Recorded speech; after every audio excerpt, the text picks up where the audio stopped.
내년 대통령은 누가 당선될 것인가? 이런 부분이 지금 국민들의 최대 관심사일 겁니다. 그 부분 속에서요, 저는 오늘 안철수 대표가 새누리당과 국민의당 통합 후보로 나설 가능성이 높다라는 부분을 공식적으로 문제 제기를 좀 하고자 합니다.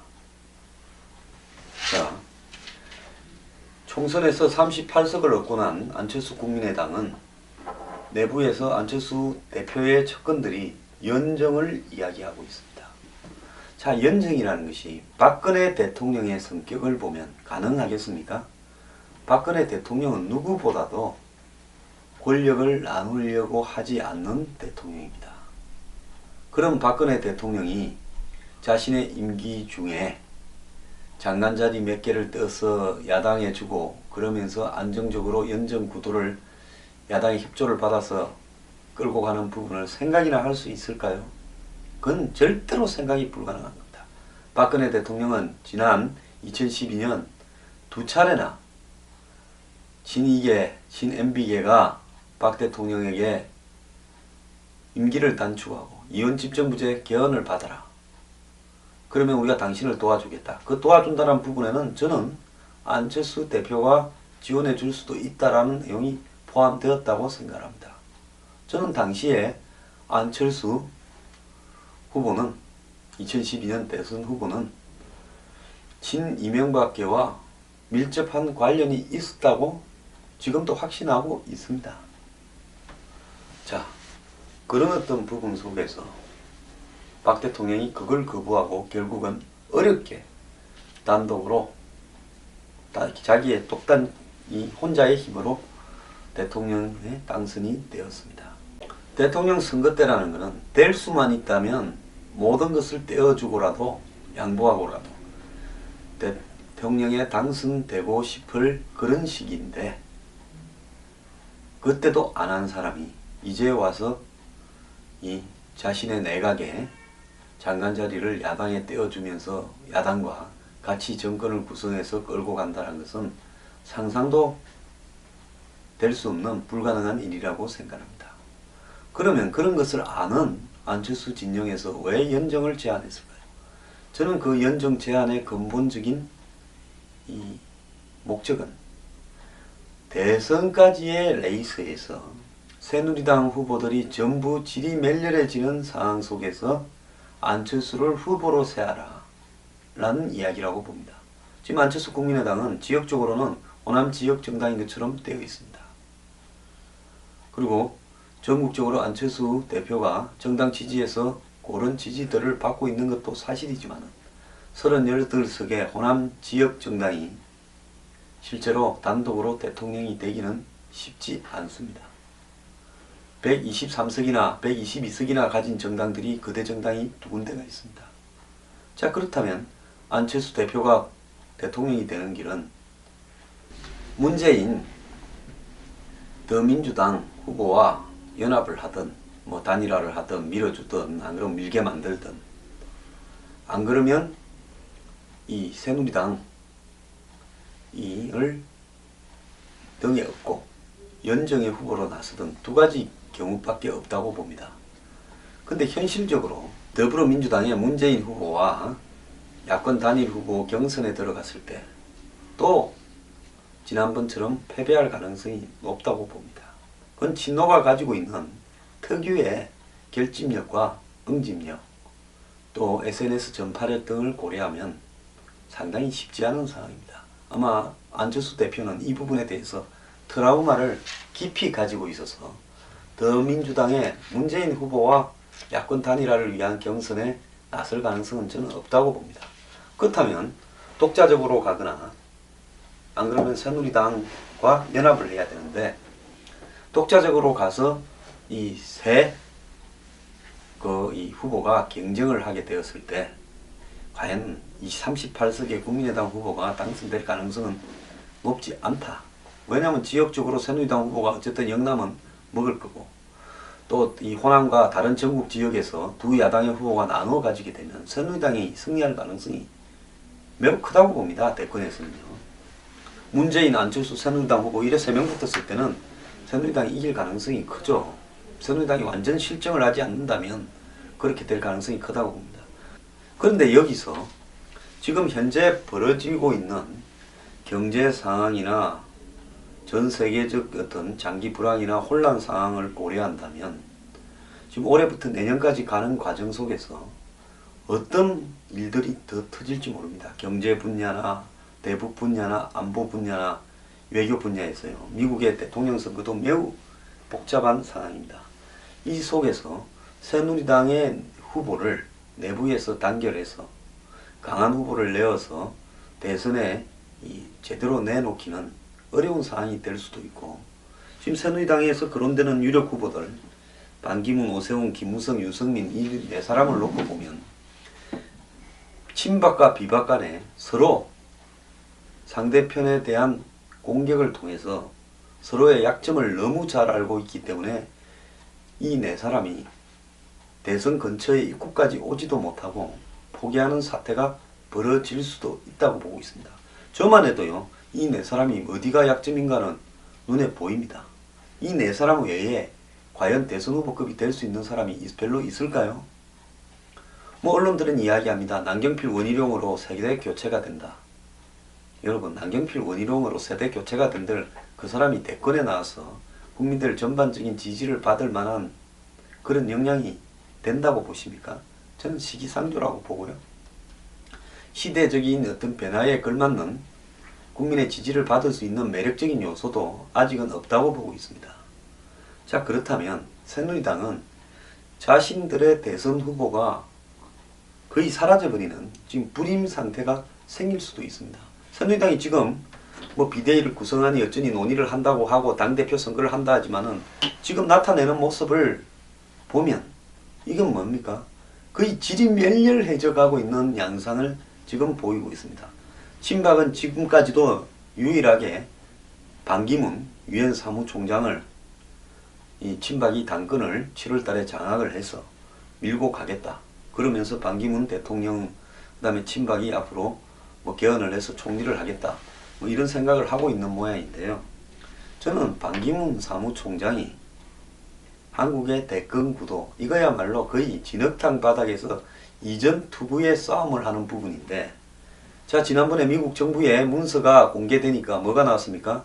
김대중 대통령이 전 대통령이 미국에 있을 때 그 귀국 동향을 반기문 당시 외교부 공무원으로서 하버드 대학에 파견 유학가 있던 신분으로서 이 미국 대사를 만나서 보고했다. 즉 고자질했다 이야기죠. 이런 것들이 터져 나오는 걸 보면 이건 아무것도 아닙니다. 이것보다 더한 반기문 유엔 사무총장에 대한 어떤 공격이 나올 거라고 저는 보고 있습니다. 그는 친노도 너무 잘 알고 있고 자기들이 반기문 유엔 사무총장을 만들었기 때문에, 그 다음에 이 비박 진영에서도 이 부분을 너무 잘 알고 있다고 저는 보고 있습니다. 그렇기 때문에 결국 언급되는 카드로만 입에 떠돌다가 어느 순간에 본인이 나오기를 거부하는 가능성이 매우 크다고 보고 있습니다.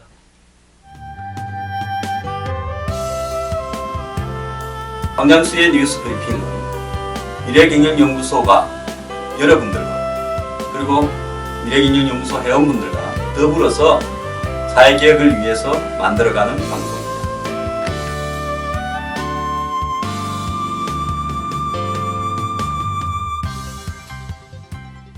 그 다음 오세훈, 김무성, 유승민 각자 정치적 반대 진영에서 이 사람들의 약점을 너무 잘 알고 있다고 저는 보고 있습니다. 이런 상황에서 결국은 대선 후보들을 서로가 상처를 입혀버리면서 친박 비박이 각기 대선 후보가 거의 없는 이런 불임 상태에서 이 새누리당은 안철수 국민의당 대표에게 자신과 그러니까 새누리당과 국민의당이 연합으로 대선 후보를 내자라고 제안할 가능성이 크고요. 거기에는 또 명분이 있어야 될 거 아닙니까? 그 명분으로는 영호남의 화합. 그럼 안철수 국민의당은 호남 지역 정당이고 새누리당은 영남에 기반을 둔 정당이니까 지긋지긋한 영호남 지역 갈등을 이제는 끝을 내자, 이런 맹분을 내세우고요. 새누리당은 보수고 안철수 국민의당은 중도 좌파, 중도 진보 이렇게 볼 수 있지 않겠습니까? 그러니까 좌우 간의 또 합작을 통해서 이념적 어떤 대결도 끝내자. 그리고 뭐 또 거기에 덧붙이는 말들이 북한과의 안보 위기 상황에서 평화적인 어떤 체제를 갖다가 만들고 이 평화 통일 시스템을 구축하자. 뭐 이런 맹분들로 새누리당과 국민의당이 합작을 하면서 대선에 승리하면 이 총리나 장관 자리를 나누고 안철수 대표가 공약으로 대통령 선거에서 승리하는 즉시 위험집정부제 개헌을 시도하겠다. 그리고 임기를 단축하겠다. 이런 말을 내걸 수도 있다고 봅니다. 뭐 공약으로 내걸지 않더라도 자기들 간에는 그걸 갖다 합의할 수도 있다고 봅니다. 자, 안철수 대표 입장에서야 단 하루를 하더라도 대통령을 하면 뭐 그 이상 만족할 게 뭐 있겠습니까? 최고죠. 그렇기 때문에 얼마든지 그런 내용들을 수용할 수 있다고 보고 있습니다. 그러면 결국 이 더민주의 문제인데 새누리 국민의당 연합후보 안철수 간의 대결이 될 수도 있다는 것이 제 생각이고요. 지금 이런 부분을 뒷받침하는 부분은 박지원, 건노갑, 정대철 등 야권에서 이렇게 뿌리가 굵은 한마디로 DJ를 읽는 이런 어떤 동교동계 출신 정치인들이 이 부분에 제가 볼 때는 동의를 하고 이 사람들이 이 부분을 끌고 갈 가능성이 매우 크다라는 겁니다. 실제로 지난 2012년 대선 때 안철수 진영과 동교동 간에는 온갖 어떤 이 교류들이 있었다고 저는 듣고 있습니다. 자, 문재인 대표가 그걸 견제하기 위해서 김대중 전 대통령의 삼남 김홍거를 데려와서 통합위원장으로 세워서 안철수를 공격하고 있는데요. 자, 노회한 동교동 정치인들이 새누리당의 친박 비박과 이런 문제를 논의하고 안철수 대표는 그런 부분에서 합의가 되고 나면 못 이기는 척 따라가면 결국 이런 양상이 전개될 가능성이 크다는 겁니다. 자, 서로가 져버리면 다 놓치니까 그것보다는 나누어서 먹자. 새누리당 이렇게 생각할 겁니다. 38석밖에 없는 자리이고 뭐 저기서 인물이 있어봤자 얼마 있겠냐. 그래, 대통령 하나 시켜주고 뭐 총리나 장관은 우리가 가지고 그 다음에 책임지고 이원집정부제 개헌을 해서 앞으로 나눠먹는 시스템을 만들면 그럼 우리 뭐 손해볼 거 하나도 없지 않느냐. 그 안정적으로 이기는 대권 구도 아니냐라고 생각을 할 수도 있을 겁니다. 자, 이 부분에 대해서 아직까지는 새누리당의 친박의 핵심들은 반기문 카드를 고려하고 있고요. 비박들은 지금 질이 멸렬해져 있지만은 김무성 전 대표가 활동을 재개하는 시점에서 우리도 이제 단결하겠다 이런 생각을 하고 있을 건데요. 근데 시간이 가면 갈수록 대통령의 레임덕은 가소가 될 수밖에 없고 새누리당은 통제불능의 사태로 빠져들면서 서로 간의 싸움, 그 과정에서 각자 상대 진영을 향해서 치명적인 폭로들이 터져나올 가능성이 많다고 봅니다. 친이계는 과거 자신들이 집권할 때 친박 핵심들에 대한 내용을 알고 있을 거고요. 친박들은 지금 집권에 있기 때문에 친이 비박계에 대한 약점들을 알고 있을 거라고 봅니다. 이 속에서 서로가 상대 한쪽을 내세우는 것보다는 차라리 네 것도 아니고 내 것도 아닌 제3자를 내세워서 같이 하자는 쪽으로 가게 될 가능성도 많다고 봅니다. 자, 지금 새누리당의 대권 후보가 제대로 없다는 것은 전 국민이 알고 있는 사실입니다. 이 속에서 이런 식으로 정당을 넘나들면서 연정과 개헌을 도모하는 그런 담합이 전개된다면요. 이거는 보수도 아니고 이것은 이념도 아니고 그야말로 기득권 세력들이 정권을 창출해서 또 더해먹으려고 하는 욕심에 지나지 않습니다. 국민들이 과연 이런 이 새누리와 국민의당 안철수를 매개한 연정 구도에 대해서 용납을 할 것인가. 여기에서 이렇게 생각을 하겠죠. 저쪽은 그러면 남는 사람은 친노밖에 없다. 그럼 크게 보면 친노 대 친노가 아닌 정치 세력으로 가게 되면 대선은 우리가 100% 이긴다라고 생각을 할 겁니다. 자, 이번 총선 과정에서 이상하게도 새누리당은 자신들의 지지를 더 갉아먹고 있는 안철수의 지지 중에서 새누리당의 지지를 국민의당 지지보다 더민주당의 지지보다 국민의당이 훨씬 새누리당의 지지를 더 갉아먹었죠. 결과가 입증하는 거 아닙니까? 지금 국민의당 지지가 조금 내려가니까 새누리당이 다시 일당이 되었어요. 그래서 국민의당의 존재는 새누리당의 지지를 갉아먹는 부분에서 기본적으로 출발하는 부분인데도 총선 과정에서 국민의당이 잘 돼야 된다고 그러고 국민의당 파이팅하고 심지어 뭐 노원병에 가서 김무성 대표가 실수인지 진심인지 모르지만은 안철수 후보를 밀어달라고 이야기까지도 했습니다. 자, 안철수 후보, 안철수 대표 지난 대선 과정에서 제가 이명박 전 대통령하고 밀접한 관계에 있다고 이야기도 하지 않았습니까?